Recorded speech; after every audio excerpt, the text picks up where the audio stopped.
Good evening, everybody. Welcome back to the Bird and Goal podcast, Bird and Goal from the Six, Week 6. I am your co host, Jackie. You can find me on Twitter at jsandiego, that's with two O's. And I'm joined by my other co host. Go ahead and introduce yourself. My name is Colby. You can find me on Twitter at BrownC74. Let's just get into it yet again.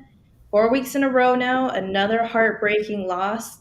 This time to a team that has probably been the best competition that we have faced. Went on the road to Indiana and faced the Colts, and we were out of Kyler Murray. So we had a pretty decently executed game by Jacoby Brissett, but unfortunately, still not good enough. Still lose. Um, what were your thoughts? Yeah, no, definitely kind of the darling of the league right now, I would say. I think at the beginning of the season, a lot of people thought the Colts were going to be a bad team this season and kind of an easy win. So to see them at now 5-1, I think they're kind of getting their flowers by the national media and are kind of backing it up. Jonathan Taylor, back to form, and Daniel Jones is on the Linsanity run of his career right now. He's got him moving pretty good. But no, from the Cardinal side of it, Jacoby stepped up like every okay Cardinals backup quarterback and put together a solid game, I would say. Um, they threw the ball a lot. I didn't think they would do that. Kind of given, I guess, if you look at the running back depth chart at the moment. Um, but 300 yards passing, 400 yards of offense, kind of a big day, I would say, for the offense to wake up to. Yeah, I mean, this was the most pass attempts that we've had as a team, and then the most yardage that we got as a team. So of course, it kind of sparked the QB controversy on Twitter. It was kind of like well, I guess a civil war of Cardinals Twitter, so to say. Um, I did think Jacoby played well, but that's expected as a backup quarterback. You bring him in, who's probably been the best backup quarterback that we've had in the Kyler Murray era. Yeah. So he comes in, he plays a solid game, but at the end of the day, it was still a loss. There was still opportunities to be had. He still turned the ball over especially in a position where you're on the 12 and you throw an egregious pick. Um, and this is kind of what we see out of I wouldn't say yearly that Kyler misses a game, but it is a trend where he gets hurt, backup comes in, and they play a pretty solid game. Or we had Josh Dobbs that started the first 4 weeks for us. He looked pretty solid as well. But unfortunately, I believe the stat is we are 1-9 without Kyler with the backup playing. So, backups tend to go on a little bit of a Linsanity run. And then, the more games they play, the more you can kind of see, like, yeah, this is why he is not a starter in the league. Yeah, I don't know if that'll be the same case for Jacoby. He kind of has been around and has gotten the starts, although it's not been very successful. But he looked pretty poised back there, and a lot of the stuff that I don't know if you saw Michael Wilson and what he was saying after the game, but he was saying how Jacoby was composed and kind of even keel the whole way through, didn't get high, didn't get low. So definitely a rallying point as a quarterback in the huddle that the guys may be nervous or uh, thinking elsewhere, and Jacoby to kind of be reliable and consistent, Mr. Consistent, I'm sure is put them at ease. Yeah, I mean, you're a backup in the league. You have one job, and it's just if your name is called up, you go out there and you try to play the best of your ability, try to get your team a win. You're not trying to, take over the franchise, do anything flashy in your first game starting. But I do agree, he did look very poised, and I think, um, he looked more comfortable standing in the pocket as opposed to, you see Kyler, if pressure comes, he does kind of get a little flustered and roll out and try, go for the scramble more than trying to hang in there and try to find the open man downfield. So that is a nice trait that Jacoby has. And I think in the Petsing scheme, that's kind of what you want is a quarterback that stands in the pocket, even when pressure's coming, try to make those throws.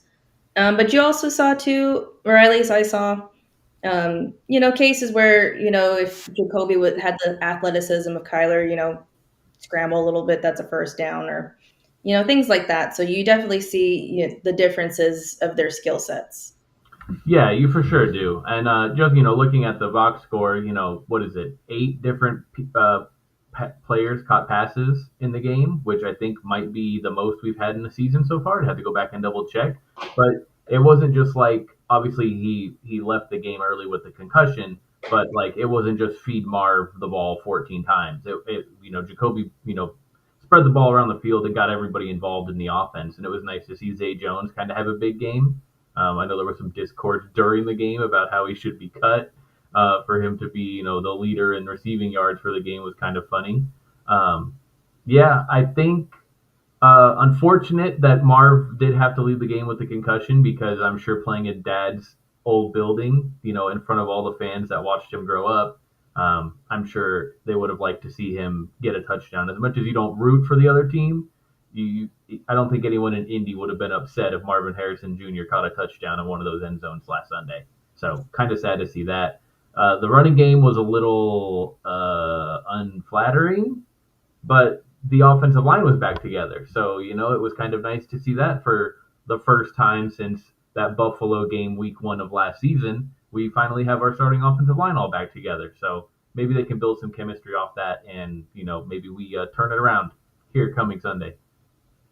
Yeah, and to the point of saying, we had a bunch of receivers catching the ball. Our hand was kind of forced. Marv did go down pretty early with that concussion, and then at the same time too, like with the increased amount of pass attempts is, again, you're without your starting running backs. You have Amari DiMercado, who's probably not going to get a lot of snaps, given what had happened. And then he did actually go down in the game. So, your hands are kind of forced there. And you have to do what you got to do. You have to, in this league, as of right now, you got to pass the ball. Yeah, no, it's definitely a league built on throwing the football. And for a team that wants to run the ball and haven't been able to run the ball, it's kind of refreshing to see them be able to move the football in the air. Yeah. So that's my hope. If when and if Kyler comes back, that we can start airing it out a little more, because your guys have really, your red receivers have really stepped up and proved, like, hey, like, if you get us involved, we can make a play. I was very impressed with Zay Jones. Greg Dortch had a little touchdown. Um, was very disappointed that they didn't call holding on Trey McBride in the end zone.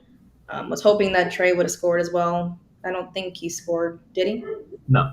Oh, yes, he No. did. He did have one of the touchdowns. Let's say, I'm like, I feel like he did score, but my bad for not for we're a few days out from the game. But real quick before we go further, I do want to shout all the people out in the chat. We got Silver Wolf. Let's go. Midwest Aaron says 10:30 Eastern start. I'm over here waiting. I don't miss those 10:30 start times for podcasts. I used to live on the East Coast, so I feel for you. Classy Nasty's in here. Of course, Papa Joe has stopped in to say hello, and then we have Mikey Desert Cardinals. What's going on? I thought Jacoby played very well. Um, that interception in the end zone, which should have been some points. I agree, that could have been the difference there for the ball game. And then we have a Seattle Seahawks fan. What's going on? She says hi. Hopefully we'll make some changes. I feel bad for you guys. I'm a Seattle Seahawks fan. Yes, we need to make some changes. Unfortunately, I don't think any changes will be coming in season. You know, Silver Wolf did mention sit K1 the rest of the season and let Jacoby prove he deserves to start the job next year. My issue with that is, if you're going to sit Kyler, that's going to devalue his trade value. So you want him to play unless, he starts to really take a nosedive. Yeah, no, I don't think they will make that kind of a move. They know that Kyler is the starter, and like the old additive, Kyler at 80-90% is better than any backup you can put out there. So yeah, Jacoby looked good and was serviceable, but no, I don't think they. Well, we know they're not going to go that route. JG already said when Kyler's healthy, he is the quarterback. They're not going to sit him or let him get another week off so that he can get the bye week before you go to Dallas. So we are rolling with K1 the rest of the way. They're barring an injury. That's the quarterback for the rest of the way. Yeah, because granted, love him or hate him, I do feel like he gives us a better opportunity to win. I just wish that he would hang in the pocket a little bit more, and just kind of wait to go through the progressions, and not get in his head and scramble whenever he feels pressure. Yeah, But yeah, very interesting. We brought up the run game. Very interesting game. Um, Hot take. I think Bam Knight looked a lot better than Michael Carter this game, which is nice to see. Like Bam Knight was kind of like a surprise to make the roster. Um, so yeah, I feel he was our lead rusher. Not a whole lot of rushing yards, 34, but still the lead rusher out of 11 carries, and he had a touchdown. So good for Bam. Um, and then there was one play that I was looking at when Carter was in the backfield. He didn't have the a blitz pickup for Jacoby, which ultimately ended in a sack. So that's kind of why you want Amari DiMercato out there for those types of situations. So for anybody that still feels that he should be cut, like this is why he's still with the team, other than lack of depth. yeah, for sure. I mean, Amari still played, a small handful of the offense. He was still out there to pass pro a couple of times as well. I think they threw the ball at him one time, but he didn't come down with the catch. Um, yeah, I think the offense kind of shifted. You kind of see it with Kyler that pressure comes, and the first pressure he gets, he almost um, not panics, but he's quick to bail out of the pocket. Hmm. Jacoby doesn't have that athleticism. He's definitely more of that bigger body statue back there, Philip Rivers type guy, who's not going to turn on the burners and run. So he's more inclined to stand in the pocket when that pressure comes and maybe take a hit and stand in there to dump the ball off. Where we've seen it for the last 7 years, when that pressure gets to Kyler, he spins and is scrambling 30 yards sideways and then throws the ball away. So it's definitely, you saw Kurt Warner talk about it and talk about how, the concepts aren't developing, or it's kind of muddied and you have two guys in the same place. But if your quarterback is bailing out as soon as the pressure gets there, which in the NFL now is what, like 3 seconds? Like, I'm sorry, our route concept is not going to be ready to go fully developed, and the beep of the microwave letting you know that it's done is not going to be 3 seconds. So Jacoby gives you a little more time, and I think that's why you saw the more downfield throws. They had what, 7 plays downfield in the game against the Colts, and that's a part of the offense that we've been begging to see. We're tired of seeing the short underneath stuff and the run game, and we're begging Drew Pensing to throw the ball downfield once. It's like, well, we saw it. We saw that it is in the offensive playbook to go downfield. Yeah, so hopefully this inspires Kyler a little bit, because now people are questioning whether he should have a job or not.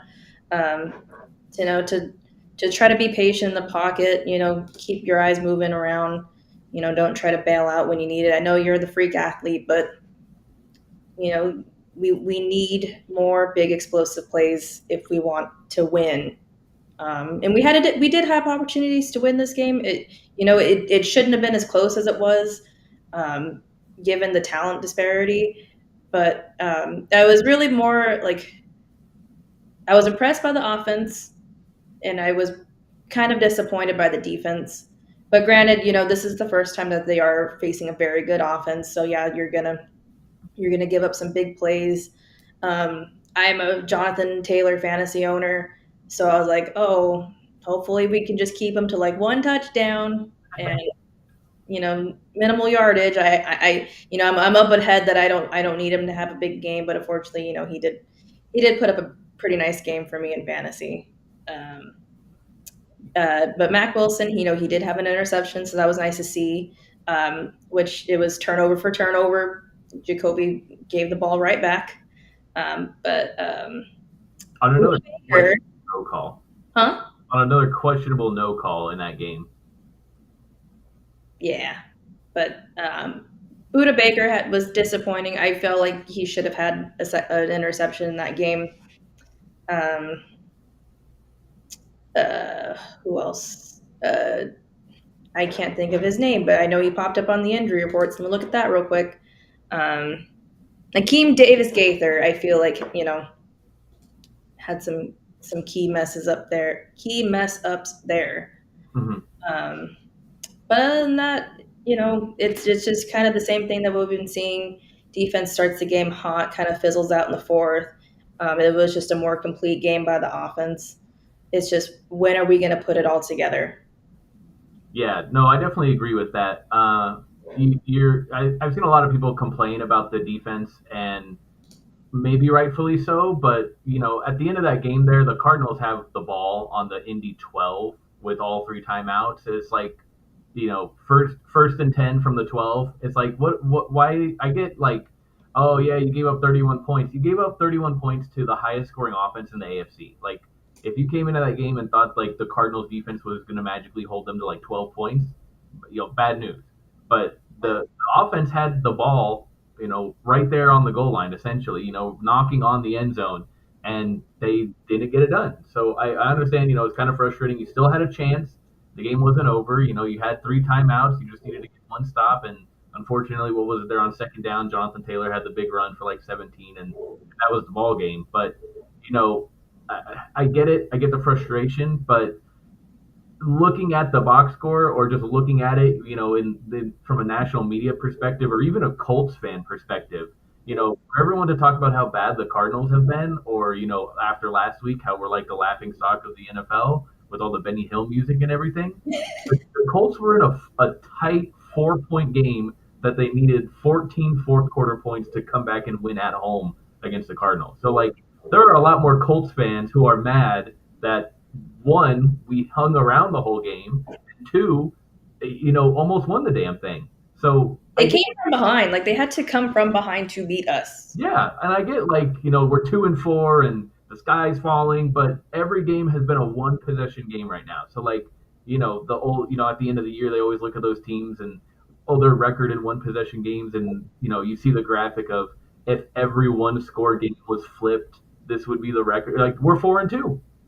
We could very easily be 5-1. So, like, I get it. We're frustrated. We're 2-4, but we've not gotten blown out. We're not losing 38-10. We're not losing. I think me and you both predicted them to lose 30-10 or 34-13 last week against the Colts. So I mean, yeah, you'd like to see them not just roll over, and they definitely played a lot better than against the Titans, but still came up short. Yeah, and that was my thing I said last week is that I don't expect to win, but it's all about how much of a fight you put up because this could have very easily, and everyone probably would have thought that we would have gotten blown out. So it's like, how do you respond in adversity? How do you play against a really good team? Just show us what you're made out of. It's just very frustrating. We never thought we'd be in this situation coming in at the beginning of the year. We thought we made all these improvements. This year 3 of our rebuild, so this we're on track for where we should be at, and nothing has gone the way we wanted. And then not only that, but it's like your last 4 games you lose by a combined total of 9 points. Like this is not where we wanted to be.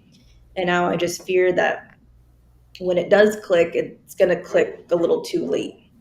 And I'm sorry for anybody that can hear the dog barking. That's our neighbor's dog.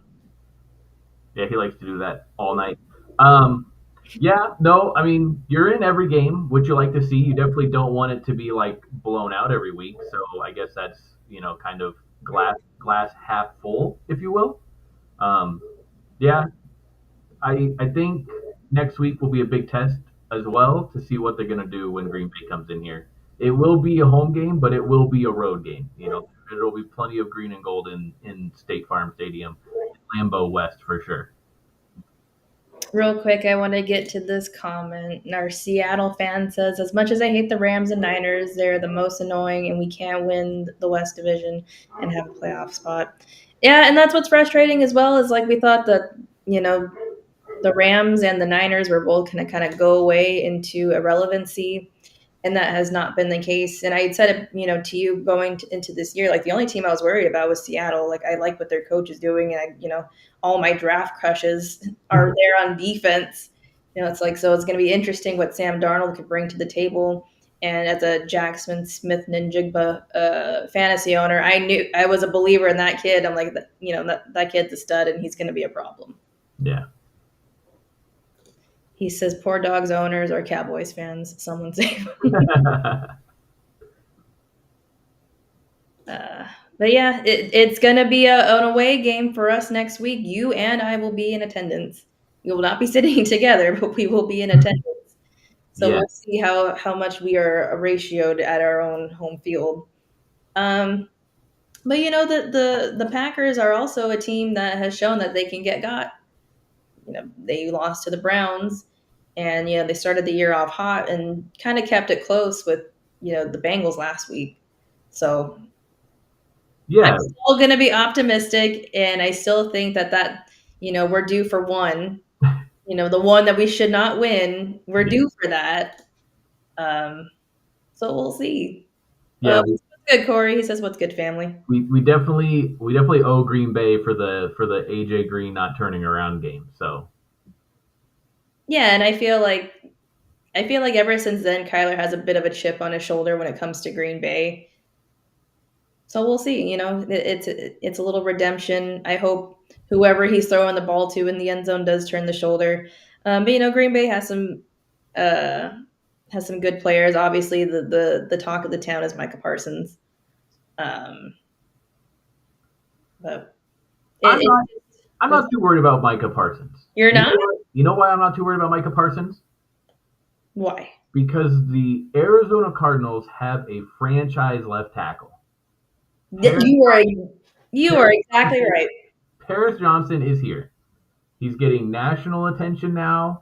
He's getting Pro Football Focus is talking about how he's one of the top four tackles in the league in pressure rate. Like I think the league is now aware that the Cardinals, while we didn't have while Will Anderson was there and mock drafted to us for 8 months, trading down and coming back up to get Paris Johnson.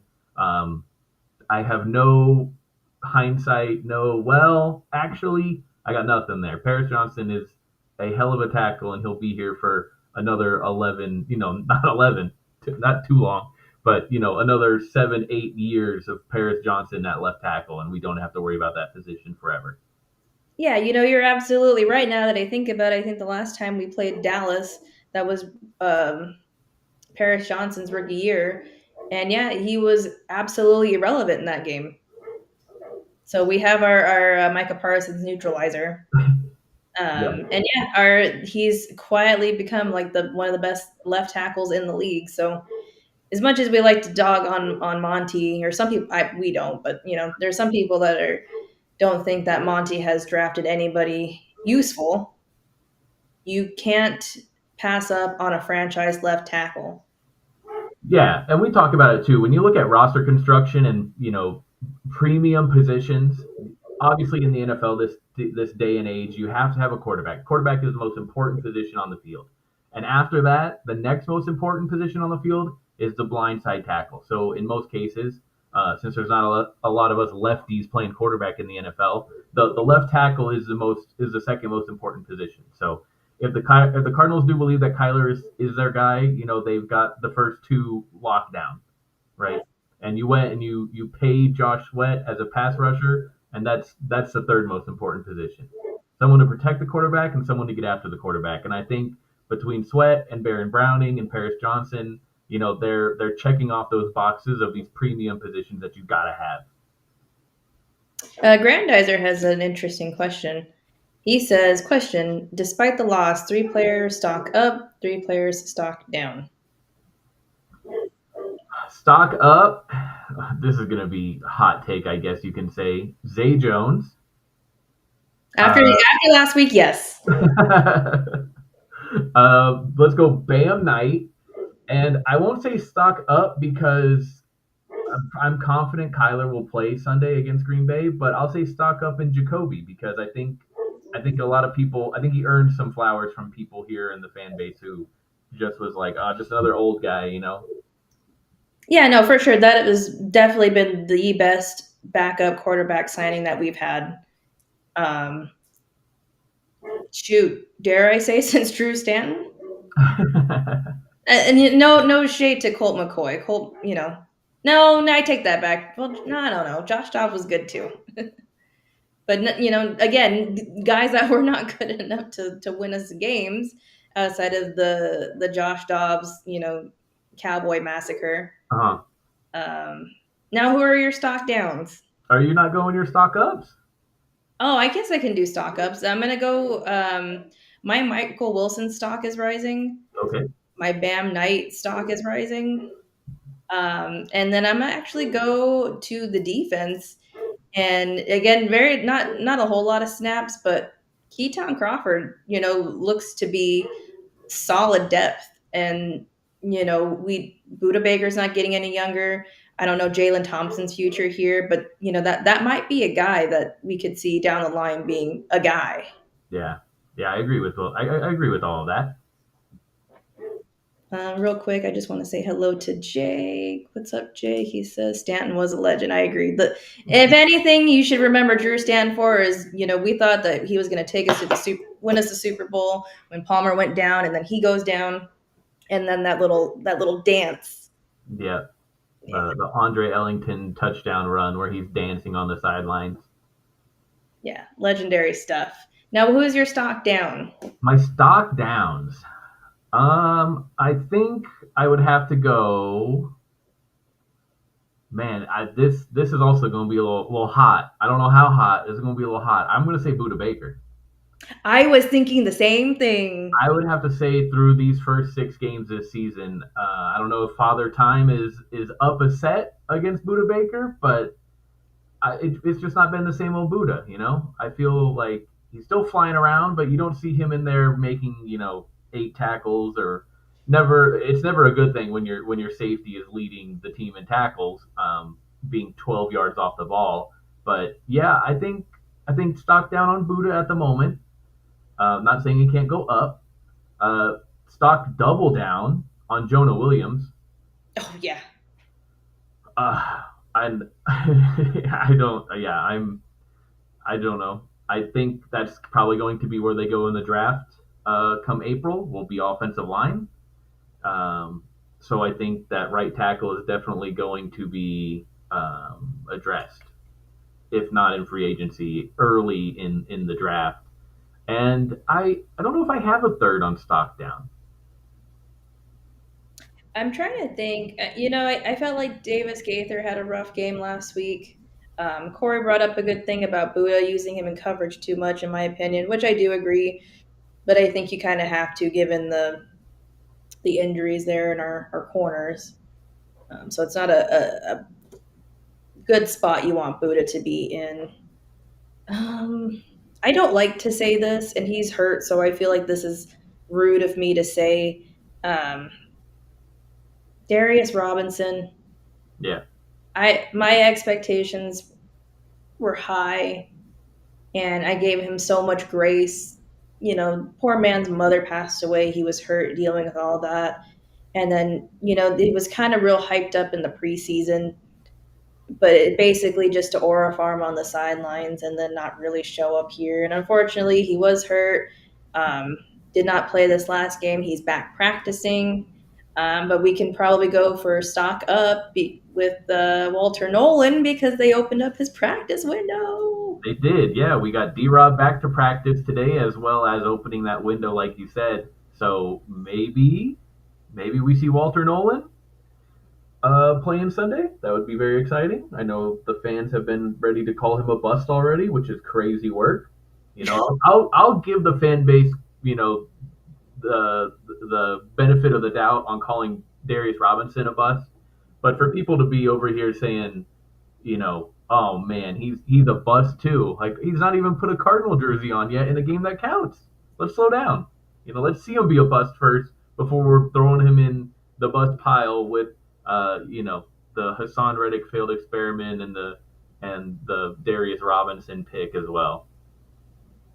I do want to highlight this comment from Joe because that was kind of like this was going to be my borderline like stock down. He said Will Hernandez hasn't graded well since coming back, and it's like yeah, you felt the presence in the game against Tennessee, um, but it kind of fizzled out here against Indy, and then to Aaron replies is a big injury such as an ACL to someone that big will change things. And it's like, yeah, I could see that him getting, not as much pep in his step as before.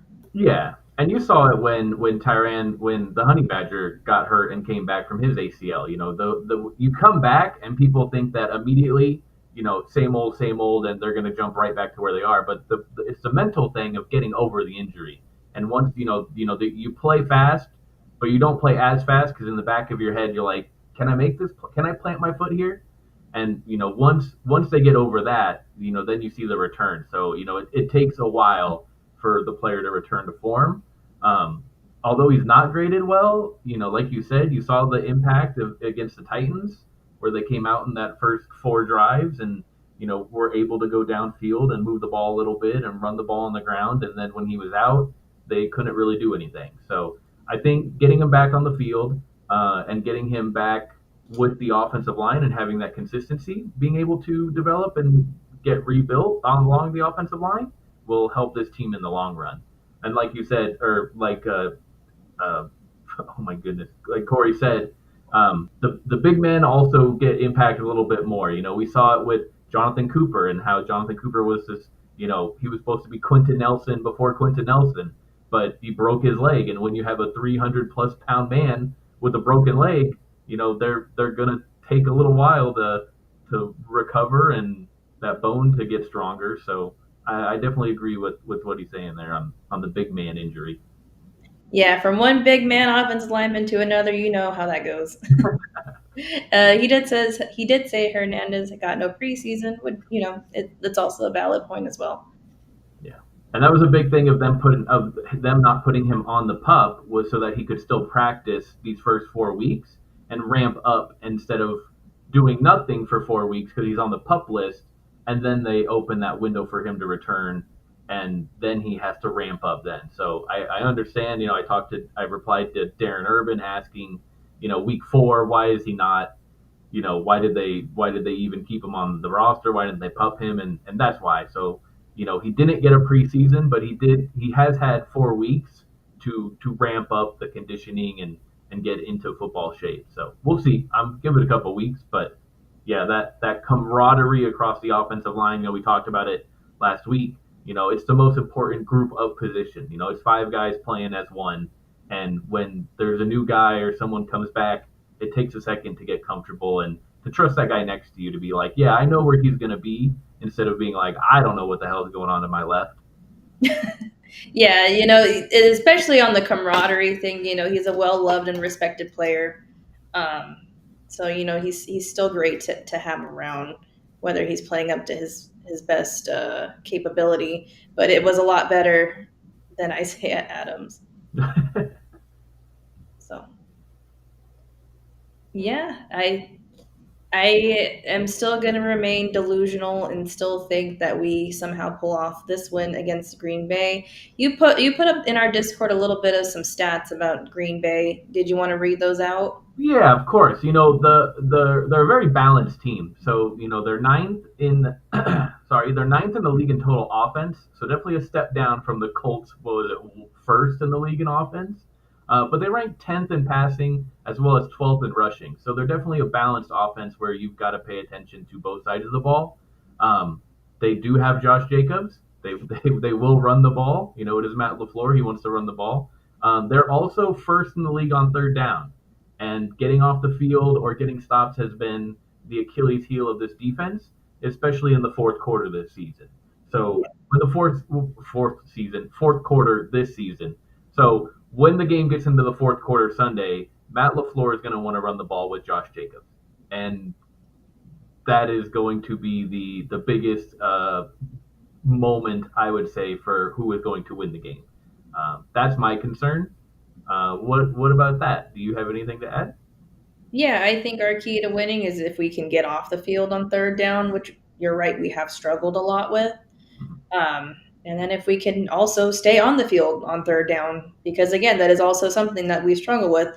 And it's not just play as well, but we still get a lot of negative plays. There's still a lot of movement up front, and that we take one step forward and two steps back. So try to minimizing some of these holdings, try to get more plays downfield. Um, but Green, like I said earlier, Green Bay is a team that has proven they can get got. Hmm. And Yeah, you know, I think they only won by like 9 points against the Bengals, but and I granted, there was a garbage time touchdown that they did get, but you also lost to the Browns right. and you tied the Cowboys. You let them put 40 on you, which credit to the Cowboys. As much as I don't like to give them any sort of credit, their offense has been looking very good. I don't think I will. No. No, okay, fair. That is fair. But yeah, if we win, this is a big get right momentum right before the bye, and then we go to Dallas, and we know how good we've been against Dallas historically, even without Kyler Murray. And I feel like that's that's the type of game he probably has circled on his calendar. That going back to his hometown and keeping his win streak alive in that stadium. Yeah, he does seem to get up for those Dallas games for sure. So maybe we see a little more energetic Kyler, ready to go in a couple weeks. Looking back at the beginning of the season and you see the schedule release and we all start going, oh, that's a win, that's a loss, that's a win. And if this week and the Dallas game end up going with wins, I think it would be hilariously backwards of us back at the beginning of the season saying, oh yeah, you'll beat the Titans, you'll beat the Colts, you'll probably lose to the Packers, and maybe Dallas finally beats you, and we could be looking at it the completely other way and lose to the Titans, lose to the Colts, and then you beat the Packers and the Cowboys, which would be very peak Cardinals if I would have to say so myself. Absolutely. This is what we do. We keep the hope alive just for it to go down in flames at the end of the year against teams that you should be. Yeah, and we talked about it last night, I believe, or maybe Monday night, about the level of parity across the NFL now. There used to be a time where there was like four good teams and like four bad teams, and a lot more bad teams.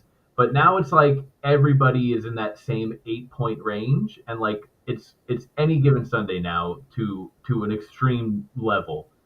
You definitely see it with like this past week. I mean, how many upsets happened this past week where you were like, you look at the game schedule and you're like, oh yeah, that's a win, that's a win, that's an easy win, that's an easy win, and then you go back and you're like, oh, the Bills lost to the Falcons, oh, the Bears beat the Commanders, the Panthers beat the Cowboys, and it was like the Cardinals were in the game all the way to the very end against the Colts. So like the NFL is now more than ever at any given Sunday. So I definitely wouldn't ever write off like, oh, they're gonna lose this game because we've been in every game.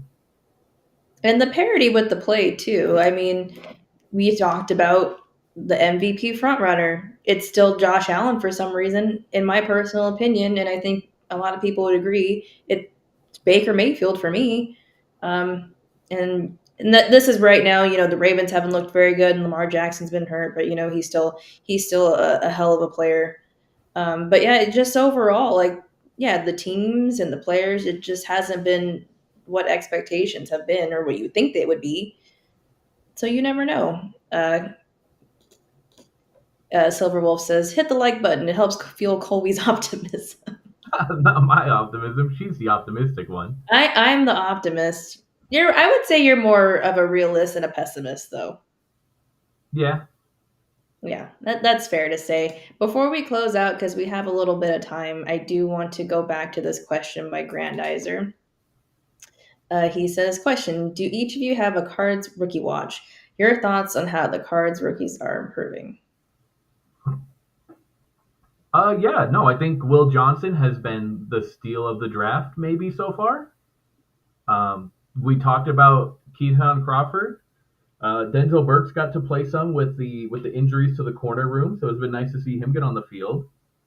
I don't know how much of Jordan Birch we will see going forward, as well as Cody Simon. But no, definitely Will Johnson taking all of that rookie watch, as well as the return of Walter Nolan. So I think that is the one we've more been waiting instead of watching. Maybe our rookie wait instead of our rookie watch. So that would be my answer. I would have to agree. And I want to expand a little bit on Will Johnson because he's having like a Pro Bowl caliber type season, but it's also a sample size because he did miss a game and then he was on a snap count for the Tennessee game. But he's still playing at a very high level. I think you had questioned if he had a. I've seen multiple people say he's not had a holding penalty. I know you thought maybe he did. I'm pretty sure he did. Oh, I'm early. going to believe he is not. But I've seen the pass breakups. I have. We haven't seen a very good lockdown corner since P2. So he's been very exciting to watch. But it's also he's still on my radar. You know, once the season's all said and done, he might look a little more human. He also might look like a defensive player of the year. So he's a fun one to watch. Of course, the Walter Nolan's wait and see. At the beginning of this year, I did say it's nice that you don't need Walter Nolan to come in and save the day right now because you've revamped this defensive line. But as it's been 6 weeks, and the really like the stars of of the defensive line is just Josh Sweat, Calais Campbell, and Baron. Browning. Yeah. Well, should we do it? Should we pull up a real quick NFL mock draft and see where they have the Cardinals at? No. If we lose next week, we go. We will probably reconvene for the bye. We can go heavy in on that, but the delusion is still alive. Okay. Joe says, according to PFF stats, Will Johnson doesn't have any penalties. Well, I know on the interception in New Orleans, it was on the corner opposite him that wiped out the pick. But I thought that he had one early because maybe it was during the preseason, but I feel like during the home games he got caught a couple times trying to hook the wide receiver's hip. And then Corey says, Fat Boy Walt unfortunately going to be forced to make an immediate impact. The four-man rushers would be hectic if we would get more pressure, get more consistent interior rush alongside Stills and Calais. Yeah, and it also will keep Calais fresher too. He Yeah. is also 38, so maybe when he comes in, there is that immediate role for him, and he won't be on a pitch count or a snap count. But Calais is still playing about half the snaps so far every game, so maybe we see that. Maybe that's where the snaps come from. I really liked what I've seen from PJ Mustafer while we're talking about the defense. He was a guy that back in our first episode when Joe was here looking at the roster, I had making the initial 53 man. So it's nice to see him, kind of get a bigger chunk of the snaps. I don't know if you have seen PJ flash. I know everyone was upset about the other nose tackle that we put on the practice squad, but yeah, I've liked PJ. Yeah, when I was at that Tennessee game, his name was called a few times. Yeah, that was kind of like my WTF player. Like, oh, but it's a hard position group to like really evaluate outside of your big players. So that's my take on it. But yeah, hopefully we can get Walter Nolan, in here and not on a pitch count.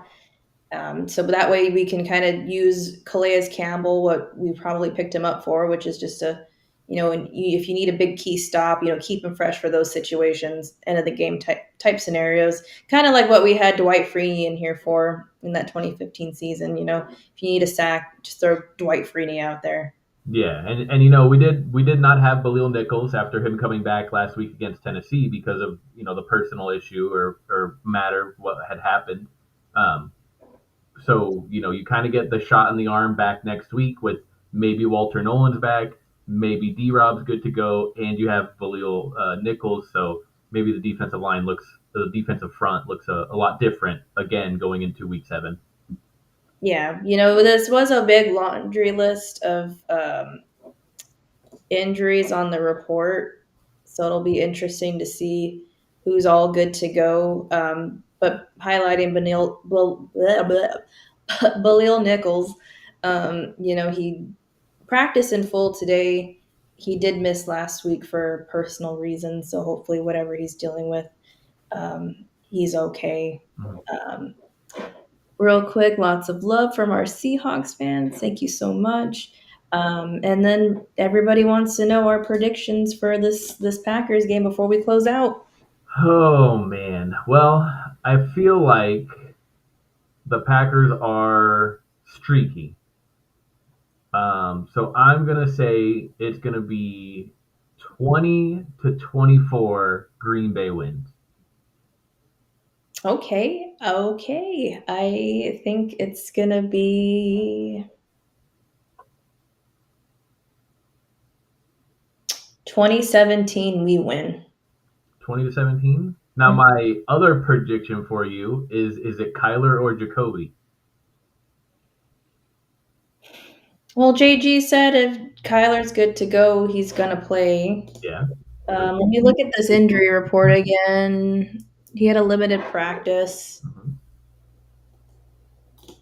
I, I would think if he's not 100%, it's going to be Jacoby. That way he can get right during the bye, and then he goes and terrorizes Dallas. All Uh, right. and real quick, too, for anybody keeping track of my kids' pick'ems, again, she is a week above 500. She was 8 for 6 this week. I didn't even count mine, but I already know it was atrocious. She's never had a week under 500 since the day she's been alive. What a Yeah, real talk. And she loves picking the games. But all right. With all that being said, thank you for everybody tuning in. I had some new faces in here. Appreciate all of you guys and the support. This has been another episode of the Bird and Gold podcast. My name is Jackie. You can find me on Twitter at jsandiego. That is with 2 O's. And my name is Colby. You can find me on Twitter at BrownC74, as well as following the podcast at Bird and Goal. And yeah, thank you everybody for interacting and engaging with us in the comments. It makes it more fun. Definitely. All right. Good night, everybody.